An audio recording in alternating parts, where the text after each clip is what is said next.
Buenos días. Para empezar, el día de hoy, con el curso de telemedicina, hoy vamos a hacer la exposición del tema de lo que es ARDS o síndrome de distrés respiratorio del adulto.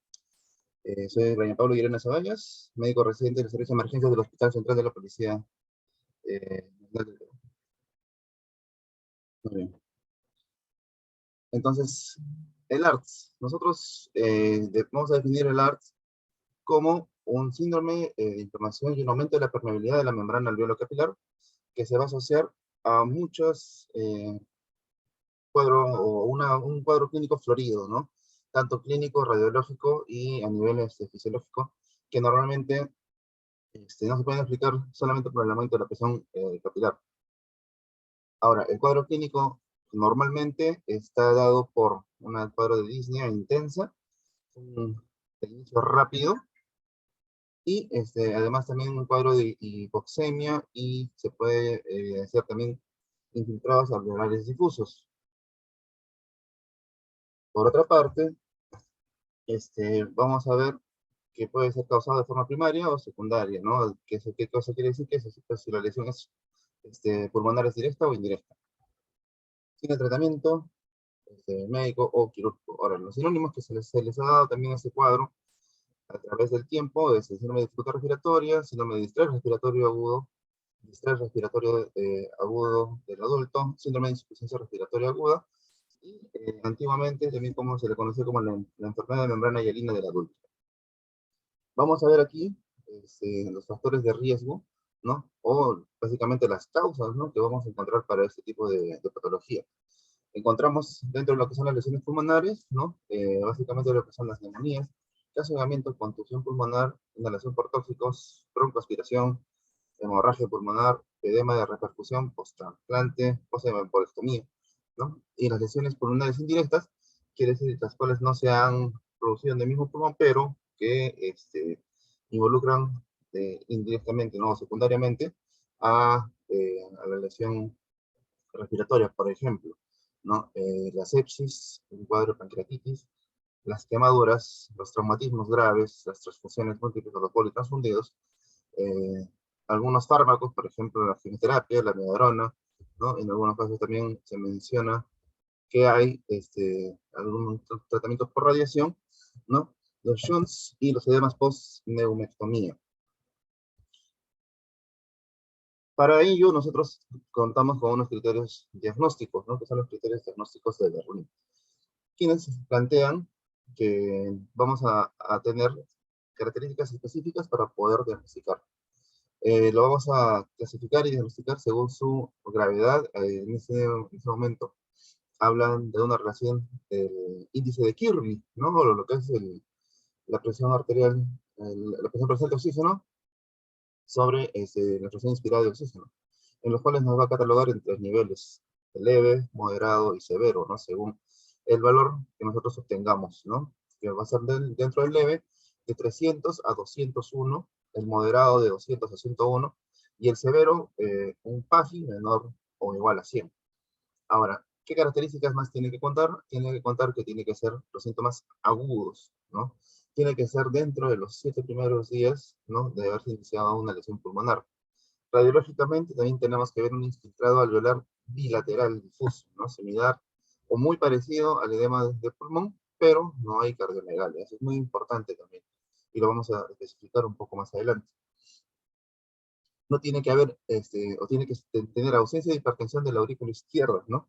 Entonces, y eso normalmente ya es un procedimiento más invasivo, ¿no?, en las cuales hablamos de la presión de cuña o enclavamiento pulmonar, que eso que se mide directamente en la arteria pulmonar mediante o un catéter de Schwann-Stranz, ¿no?, que tiene que estar introducido, ¿no?, básicamente ya por técnicas de cateterismo, en las cuales nos va a definir, ¿no?, muy importante, si es que es cardiogénico o es no cardiogénico, ¿no? Si es menor de 18 milímetros de mercurio, no es cardiogénico; si fuera mayor, es cardíaco, ¿no? Entonces, nosotros, todas sospechas de ARDS que tengamos, está bien pensarlo. Sin embargo, si es de causa cardíaca o por sobrecarga hídrica, descartamos el diagnóstico, ¿no? Entonces, ya con eso ya nos enfocamos más en lo que queremos encontrar.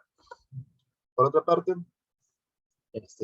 también tenemos otras cosas que nos pueden ayudar, ¿no? Entonces, hay que determinar nosotros el origen del edema, ¿no? Para eso tenemos otras herramientas, ¿no? También que nos pueden ayudar, como por ejemplo, un ecocardiograma que nos va a ayudar a medir las características cardíacas, un rayos X de tórax, en los cuales va a cumplir lo que ya hemos mencionado anteriormente, ¿no? Los infiltrados intersticiales difusos en las 3/4 partes de ambos cambios pulmonares, ¿no? Principalmente las zonas de Kir, como son o las porciones inferiores, ¿no? Ahora, normalmente vemos que cuando los vértices son afectados, ya estamos hablando de casos severos, ¿no? Y el famoso, eh, la famosa imagen, ¿no? Que nosotros vemos en la tomografía de vidrio esmerilado o vidrio deslustrado, ¿no? Muy conocido en nuestra época que vivimos durante la pandemia. La mortalidad va a variar también según su gravedad. Vamos a tener que se va a grabar o se va a asociar según un 27% de mortalidad si es que es leve, 32% moderado y 45% si es que lo encontráramos en un caso grave. La parte fisiopatológica de la enfermedad va a estar desarrollada, ¿no? Para comprenderlo un poco más en cuanto a lo que son los mediadores en el síndrome de distrés respiratorio.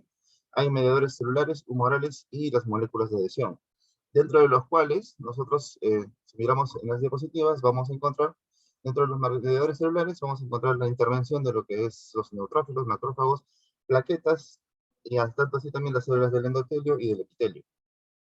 Además de ello, vamos a tener los mediadores humorales, ¿no? Tanto los que son las citoquinas, los factores inhibidores de macrófagos, el complemento, los factores activadores de plaquetas, las endotoxinas y algunos metabolitos del ácido araquidónico. Y dentro de lo que son ya algunas moléculas de adhesión, y más específicamente ya encontramos las que son las selectinas, integrinas, leucocitarias y las moléculas de adhesión intercelular o las famosas ICAM1. En la imagen que podemos ver aquí, vamos a encontrar una explicación eh, sencilla, ¿no? Un cuadro sencillo de cómo funciona toda la fisiopatología, ¿no? En el lado izquierdo podemos ver todo lo que es un alveolo normal, con la conformación estructural, ¿no? Así también como el contenido normal que puede tener, ¿no? Así también el intersticio, ¿no? Y su contacto con los vasos sanguíneos. ¿Qué es lo que sucede durante el alveolo, durante la fase aguda de esta enfermedad, ¿no? Primero, lo que va a pasar, se va a activar todos los factores celulares, ¿no? Que hemos mencionado, se van a activar los factores humorales y las moléculas de adhesión, los cuales van a desencadenar una reacción inflamatoria, van a engrosar, ¿no? La membrana alveolo capilar, va a haber una producción de, de colágeno, formación de colágeno, va a haber la famosa formación de membrana hialina, ¿no? Y consecuentemente con ello, pues va a derivar en lo que es una insuficiencia respiratoria, ¿no? En este caso muy poco responsiva al aporte de oxígeno por las características específicas que presenta pues, a nivel de la membrana alveolo capilar. Entonces, eh, hablando de las fases, tenemos 3 fases claramente explicadas, que son la fase exudativa, ¿no? La proliferativa, y la tercera fase, la fase fibrótica. La literatura menciona de que la fase exudativa, ¿no? La fase inicial va a estar, o se va a iniciar dentro de los 7 primeros días, ¿no? Que es donde normalmente se desarrolla el cuadro. La proliferativa va a estar dada entre los 7, inclusive 14, hasta los 21 días, menciona la literatura, y la fase fibrótica, ¿no? La fase ya, eh, podemos decir, o de cronificación, y la fase secuelar no va a empezar a partir de los 21 días. Por otra parte, explicando acá lo que es una fase oxidativa, va a haber relación directamente en el endotelio capilar. Los neumocitos húmedos también van a ser afectados, en los cuales va a haber, o vamos a evidenciar una acumulación de líquido y en el intersticio y en el alveolo, donde vamos a tener una relación ventilación-perfusión inadecuada y va a aumentar las áreas de no intercambio, ¿no? Como lo que explicamos en el cuadro anterior, va a haber el engrosamiento o la presencia un líquido, una sustancia, pues no se va a llevar de forma adecuada a la hematosis. Además de ello, también vamos a tener la presencia de citoquinas, ¿no? Principalmente la interleuquina 1, los factores de necrosis tumoral alfa, ¿no? Los leucotrienos. Aquí es donde se va a dar el desplazamiento de los neutrófilos hacia el alveolo o el intersticio. Aquí se va a producir ese efecto, ¿no? De membrana hialina. ¿Y qué va a hacer esto? O sea, va a ser como lo que nosotros solemos ver o evidenciar en los neonatos, ¿no? Ese tipo de patología, pero en el adulto. Por eso se le llama así, la membrana hialina del adulto. Entonces, vamos a tener un factor tensoactivo, ¿no? Disfuncional. Y con ello vamos a tener también, y se va a presentar, ¿no? Con todos estos factores, también vamos a tener la presencia de lesiones capilares vasculares y la presencia de microtrombos. Ahora, vamos a presentar también edema en áreas de declive, ¿no? Normalmente suelen haber también atelectasia por la misma patología, ¿no? Y va a haber una reducción de la distensibilidad en dichas áreas también. Normalmente empiezan a las 16, a las 12 a 36 horas, va a empezar con cuadros típicos ya de la enfermedad, ¿no? Que como son las disnea, la fatiga de los músculos respiratorios, taquipnia, que va a condicionar a una insuficiencia respiratoria, ¿no? Inicialmente una dificultad respiratoria, que ya luego gasométricamente se va a confirmar, ¿no? Con una insuficiencia respiratoria, ya por las causas antes mencionadas. En los exámenes de laboratorio vamos a determinar, o nos vamos a enfocar, ¿no? En la sospecha clínica que nosotros tengamos del paciente y a revisar también todos nuestros parámetros, ¿no? A nivel de la función pulmonar. En el rayo X de tórax también vamos a encontrar, como nuevamente se mencionó, las 3/4 partes, ¿no? de afectación en ambos campos pulmonares. Por otra parte, la fase proliferativa, que inicia desde los 7, ¿no? Hasta los 21 días aproximadamente, es donde suele darse la fase ya, después de la fase aguda, ¿no? La fase de regeneración o reparación pulmonar, ¿no? Se organizan ya los exudados alveolares, ¿no? Hay un predominio ya de los linfocitos y macrófagos como para una función de reestructuración, ¿no? Entonces, nuevamente hay una proliferación de neumocitos 2, van a producir ese surfactante pulmonar, ¿no? Y ya luego van a producir, o también van a transformarse en neumocito tipo 1.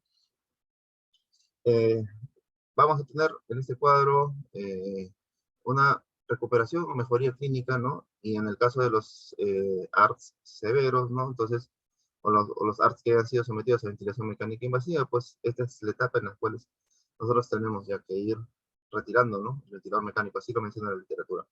Ahora, dentro de algunos, vamos a notar, ¿no? Como ya hemos evidenciado también en esta fase de la pandemia, vamos a ver de que algunos van a persistir con disnea, con apnea y en cuadros de hipoxemia, ¿no? Inclusive algunos todavía mantendrían todavía el cuadro de insuficiencia respiratoria, ¿no? Entonces, esos suelen progresar a una fase fibrótica.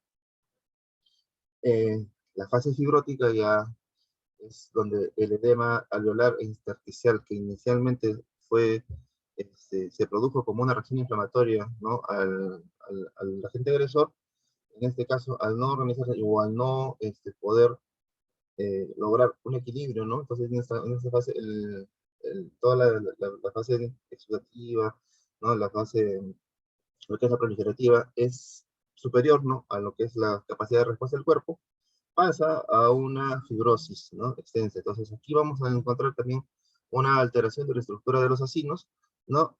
Va a haber una fibroproliferación de la capa íntima. En todo caso vamos a encontrar ya también, en algunos casos, hasta oclusión vascular, la hipertensión pulmonar.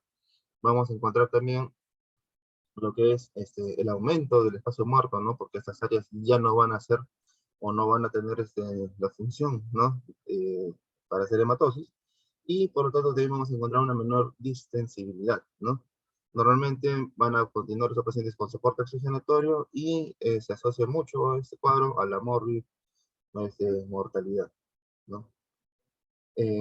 Muy importante nosotros ya usar los criterios de Berlín ya especificados antes, pero eh, siempre, ¿no? Descartar la causa cardíaca de estos cuadros de dificultad respiratoria, ¿no?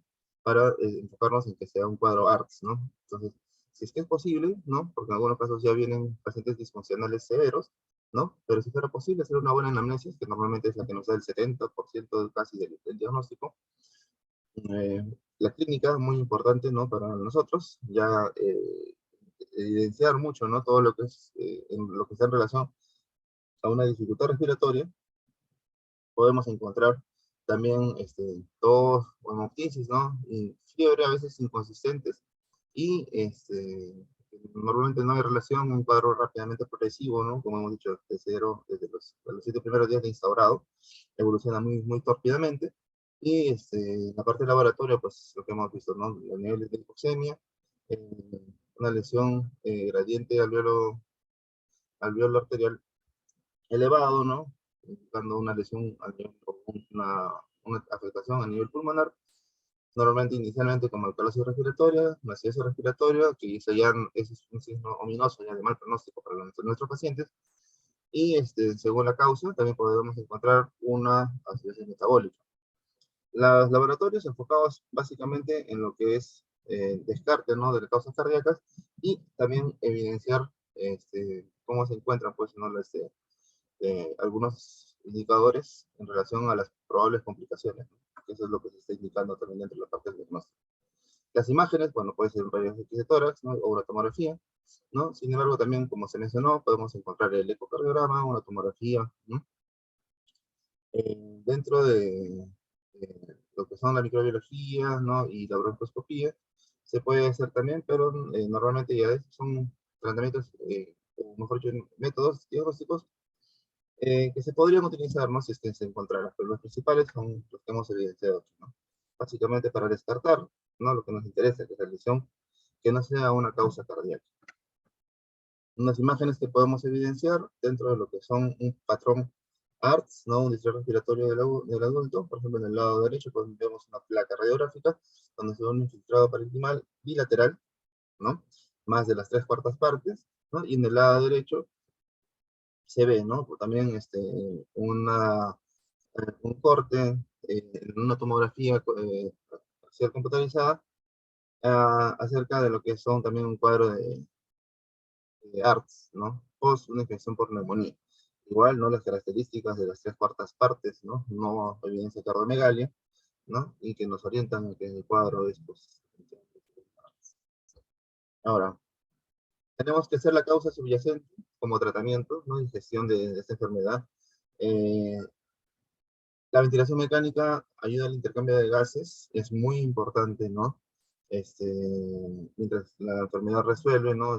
Nos ayuda, incluso algunas bibliografías mencionan de que es muy, es favorable, ¿no? Una intubación o una asistencia precoz, ¿no? En este tipo de pacientes que tienen una evolución o un PAFI muy disminuido.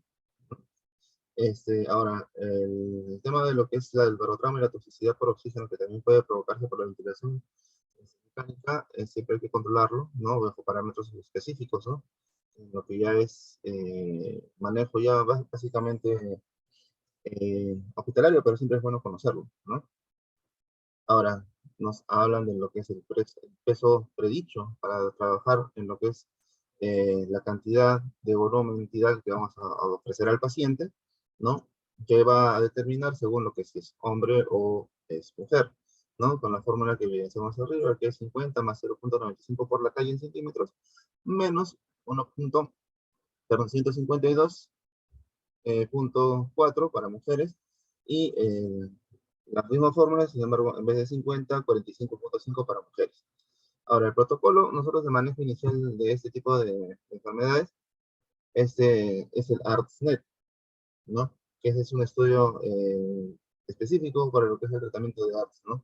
Y proponen básicamente el volumen corriente o un volumen para calcular según el peso predicho, entre 6 a 8 mililitros por kilo, ¿no? Es lo que se le llama parámetros protectivos.